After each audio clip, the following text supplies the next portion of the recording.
How are you doing? You good? Yeah! Yeah! Thank you, my friend, for coming down to support. But about 60% of you will know 60% of this verbatim. So enjoy yourselves, treat yourselves. Right, well, let me tell you how my life's going at the moment. My mum has a new boyfriend. I don't like him. Alright. So to teach him a lesson, I started sleeping with his mother. He's not into that. Anyone else here raised by a single mum? Yep. Generally some small silence and some recognition. Good. You'll film me then. Things become more tense between myself. No worries. Huh? Still photography. Still photography. We have fashion stuff, you know. I don't understand what you're saying. That's a conversation with someone else.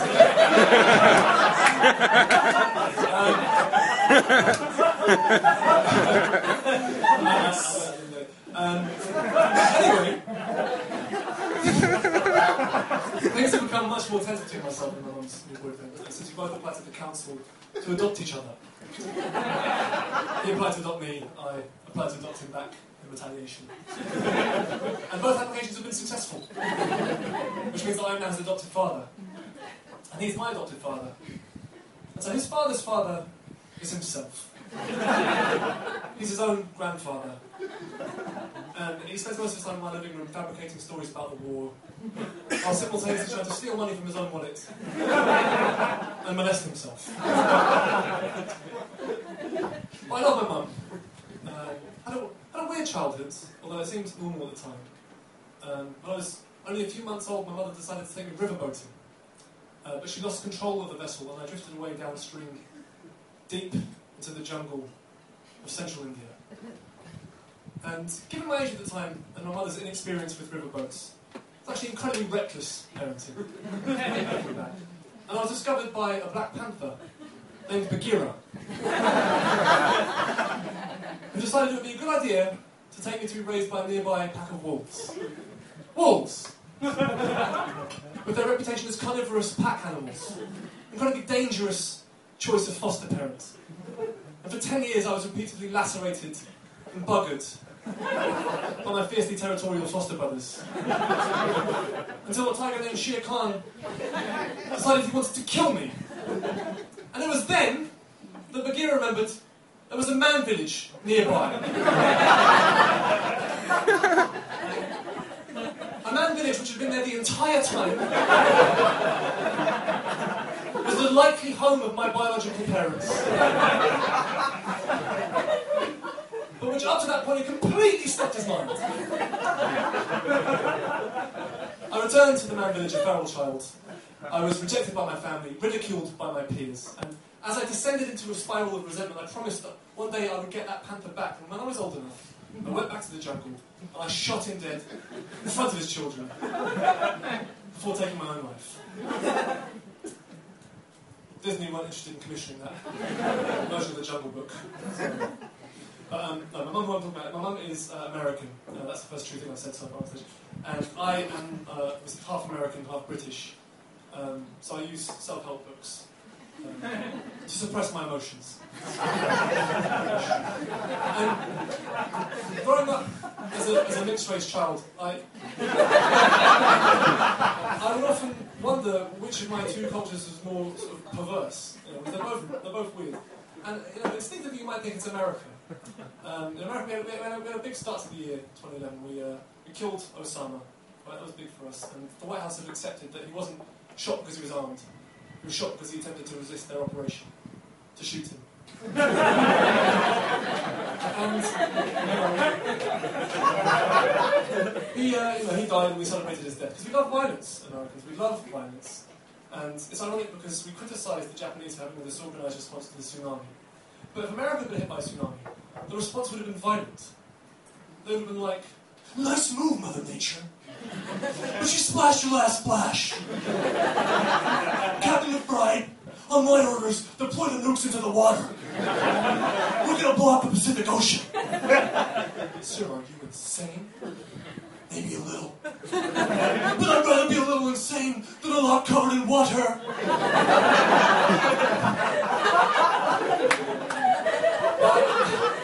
I think the best illustration of our love affair with violence as Americans happened over 40 years ago in 1970, at the height of the Vietnam War, where a sperm whale beached itself and died on the beach at Florence Beach in Oregon State. And this is probably verbatim for some of you.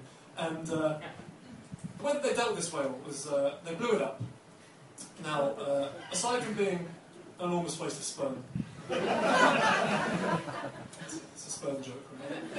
I don't mean that joke, it's beneath me, but I looked around, made a judgment call.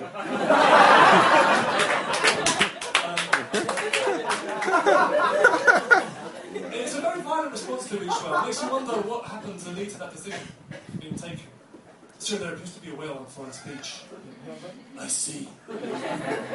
Is the whale hostile? So the whale isn't moving and appears to be dead. But Brian, have you ever seen the movie Moby Dick? No, sir. I've read the book by Herman Melville. We're not in the library now, college boy. This is the real world. And in the movie, they received an enormous whale as a gift. And inside that whale were hundreds of enemy soldiers.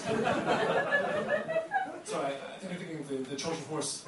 Again, it's predominantly built of wood. It's got nothing to do with this. Oh, okay, McBride.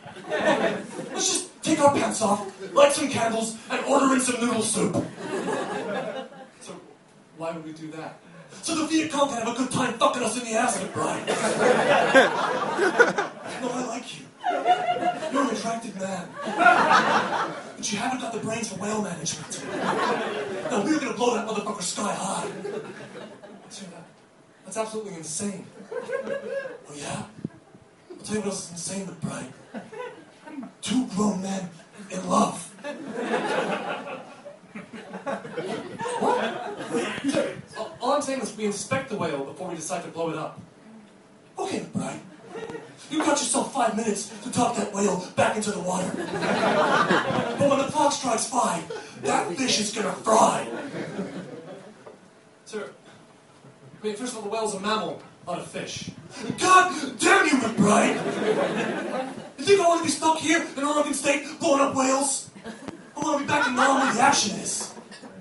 Sir, you killed 7 men in Saigon trying to blow up a dolphin. Was it a dolphin, McBride? Or was it a state-of-the-art Soviet-built torpedo? Sir, it was playing in a paddling pool outside the beach club in Snows. Get out, McBride. Sort of subtle homosexual subplot. Largely irrelevant to the whale explosion.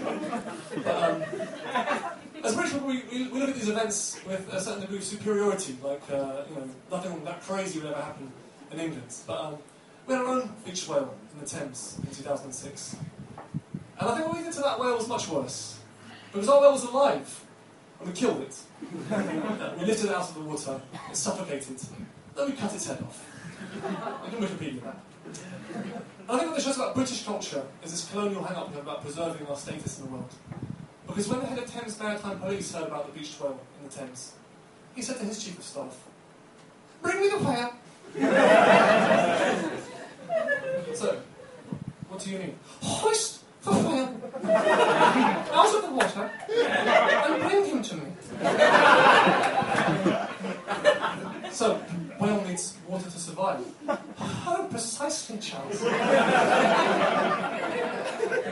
This whale is mocking us and must be made an example of. So it's just a whale. Just a whale?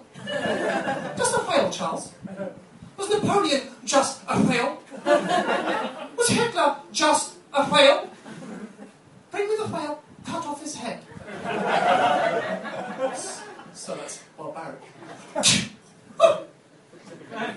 Forgive me, Charles, I've drawn blood. But you spoke with a rash tongue of a woman.